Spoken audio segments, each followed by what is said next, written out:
And I shoot my shot, it's the whole wild way it's going in. Cross niggas like Bubba Chuck, I never gave a fuck. Hook shot a hole like Kareem, but I never lead a bus. I hit that Ginobili with my left hand, all like, woo! Bitch, you weren't with me shooting in the gym? Wrong nights I perform like Mike. Anyone, Tyson, Jordan, Jackson, action. James Harden with the range on me, nigga, way back. Michael Jordan, 1985, bitch, I traveled with a cocaine circus. And you can live through anything if magic made it.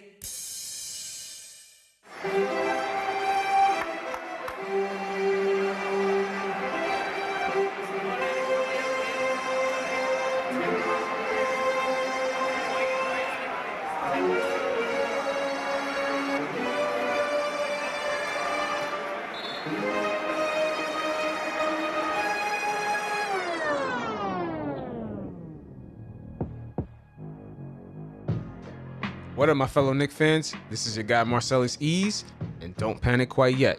Now we're slowly creeping up to a critical point, I would say, in the season, which we got to start reevaluating these lineups here. I mean, we're going to break this down piece by piece because a lot is in play here, especially with the politics of the salaries and guys having to get their minutes. And you could combine that with just having starters who historically are used to having the ball in their hands and having a certain amount of volume shots in order to get into rhythm. And meanwhile, because of the poor performance by some of the starters from time to time, Tibbs is trying his best to not mess up the chemistry within the bench, not trying to break up that Rose quickly combination that he has off the bench. Because I see a lot of the fan base, they want Derrick Rose starting, but I see Tibbs is in a sticky situation where he's not really trying to break up that chemistry. And then we got to drop the ball down low and look at what's going on in the post game. Oh yes, wait a minute, Mr. Postman. Because not having Mitch or Noel down low, not only defensively is affecting us, but offensively as well. We don't have a threat at center. So it's leading to Julius Randle having certain struggles, especially on the offensive end, because it's easy to trap him when you have no threat at center. So we're going to take a look at what's going on with the Knicks lineup, because this season, our defense is not as lit as last year. And something's just not sitting right with us because things are kind of looking off. Mama's cooking and spices is in my goddamn ear. It's like she done reached down and rubbed some cayenne pepper on the back of my ear. And just something ain't sitting right. Now I know it's only the start of the season, but what the hell is going on here with some of our defensive assignments, especially in the past couple of games? We see OG Anunoby when we went up against the Raptors looking like Vince Carter. Miles Turner was looking like Stephen Curry, shooting threes from every angle. What's up with that? And then Ricky Rubio, he came all the way from the depths of hell in Cleveland. I didn't even know he was still in the league. This guy was looking like Stephen Curry also, just having career highs against the Knicks. And we just got to look, in the past few games, the starters actually have gotten outperformed by the Knicks bench in quite a few games, man. We talking about the win against the Pacers, against the Raptors, the Hornets, the Bucks. Both times when we won and we lost, the bench pretty much outperformed the starters. And to my fellow Knicks fans that are not in the know, the Knicks starters have actually gotten outscored by opponents completely. And just overall as a squad, we're at the very bottom of the league in allowing opponents to make threes. And also just allowing points per possession. When the hell did we fall from grace, especially when our defense was one of our catalysts last season? Now for sure, it's not a secret that Kemba Walker is definitely our weakest link on defense. And just looking at his minutes, they've been pretty spotty. It seems like his limit has been actually 30 minutes in a game. But the next game, he'll definitely play like 18 to 20 minutes.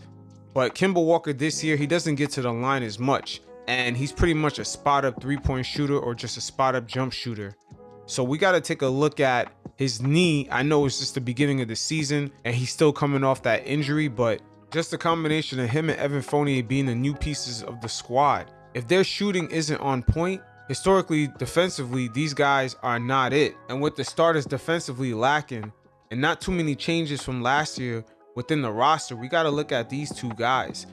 And this is where the politics of the league salaries come in. Because remember, we got to take a look back at the Boston Celtics with the Gordon Hayward situation after he came off that injury. Remember, he was getting paid over $20 million a year, just like Evan Fournier is.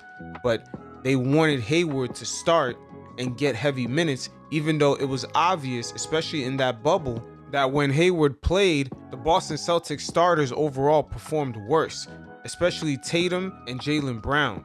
It was easy for them to blame Kyrie, but that Gordon Hayward situation was lingering over their heads, especially due to the fact that ownership looked at it as, we're paying him a lot of money, we need to see him put in work. And I'm wondering if the same thing is playing out here with the Knicks, because it's obvious that they could look at Evan Fournier and actually have him come off the bench.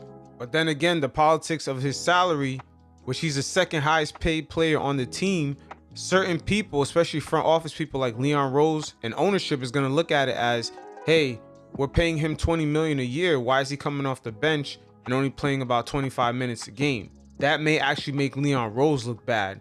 So there might be pressure coming down from certain executives onto the team and coach to make sure that Evan Fournier is playing and showing that he's worth the money that they signed him for. That's why the Knicks matchup against the Pacers was very interesting, because Tibbs did a combination between the bench and the starters in that fourth quarter, in which the Pacers scored no baskets in the last 7 minutes and shot only 4 free throws.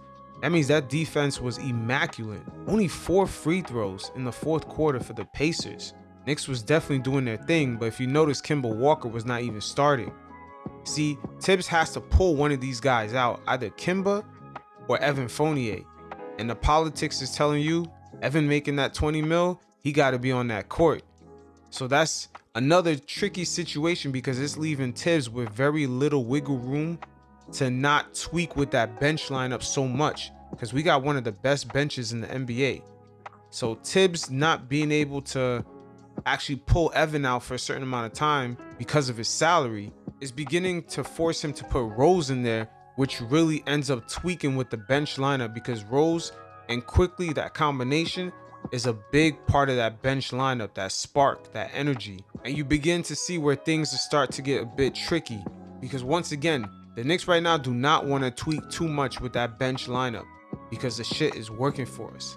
It's one of the best benches in the league, and Derrick Rose, having him on the floor along with that bench is very important. So that's why I think Evan Fournier is the weak link in this unique circumstance, in which Tibbs can grab him and make a switch, make an adjustment to that starting lineup, while at the same time maintaining that same chemistry with the bench, because the main part of that chemistry is Derrick Rose and Quickly, that combination. Now I'm gonna hop back and focus on the Knicks starting 5. And just looking at the lineup, I'm noticing a lot of guys are used to having their volume shots in order to get into their groove. Especially Julius Randle. Last season, remember, he ran the point forward position. So the ball was always in his hands, and he was basically facilitating the offense.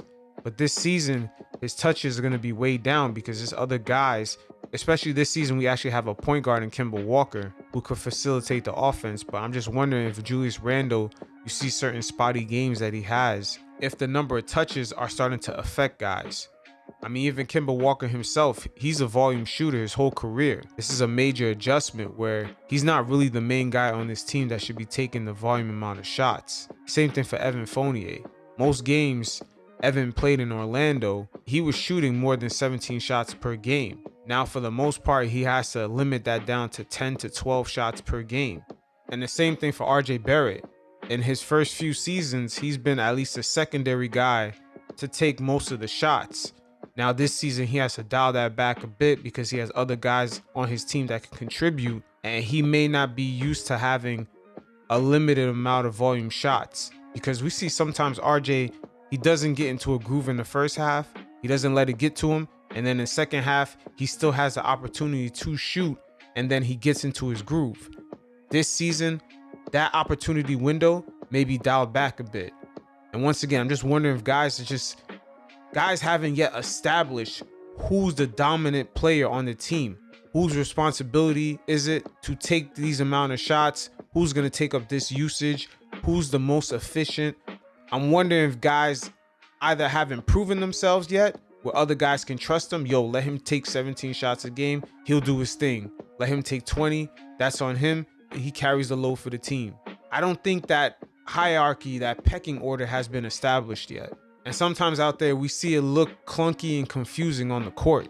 And best believe most of the team does understand that Julius should have this workload. But here's another monkey wrench I'm gonna throw at you right here. Right now, the Knicks' inability to have a center who's a scoring threat is affecting Julius Randle's game completely. I mean, of course, Noel and Mitchell Robinson is out right now, but just them not having a center who has at least a post game or a jump shot who can stretch the floor and at the same time likes to play that defense that Tibbs likes. Because remember, Tibbs likes a guy in the post who could protect the rim. But us not having a guy on the offensive side who has some sort of game that can stretch the floor or just be a threat on the offensive side, it's making it clunky for Julius Randle to get in his offensive grooves and to have an opening to get into the lane. Because not having that threat, teams now could just basically corner Julius Randle into being a certain position where he's getting double teamed, he has nowhere to go. It sort of looks like how it looked like when we faced the Hawks in the playoffs last year. Just imagine Julius Randle's game, how much it will open up if we had a stretch five. See, if that becomes the case, then the Knicks going up against teams like the Indiana Pacers who have Miles Turner, who's a defensive presence at the rim, that will no longer be a problem because now we'll have a stretch five that could pull him out and allow Julius to attack the rim or get his jump shots off, or he doesn't have to get double teamed as much anymore or forced into the corner. Once again, we only see problems with Julius Randle tend to exist when we go up against teams that kind of have defensive presence in the paint. Teams that tend to have a strong shot blocking center or just maybe a power forward that's a defensive presence. We see the Knicks have major issues going up against teams that kind of have that archetype down low. And speaking of post presence, Obi Toppin's minutes will always be restricted unless he can prove to Tibbs that he could protect the rim and stretch the floor consistently from three, or at least at an efficient rate, I should say, from three. But mainly Tibbs loves a center that can protect the rim, or just a power forward, anyone in the paint that could just protect the rim. And until Obi proves that he could do that, he'll always be regulated to minutes behind Randle, because I believe Tibbs will always go with Noel, Mitchell, and Taj. Because in reality, if Obi protected the rim more, you would see Taj Gibson minutes pulled back a bit, and that would be Obi's slot. But Tibbs, he loves those rim protecting power forward / centers. And Obi's really going to have to work on his defensive skills as far as protecting the rim in order to get those minutes up. Or we'll see what happens when Randle gets hurt. But I have a strong feeling in my gut that if Randle got hurt, we'll see Taj Gibson getting more minutes. But Obi this season, man, he's looking more polished. He's starting to get into his groove.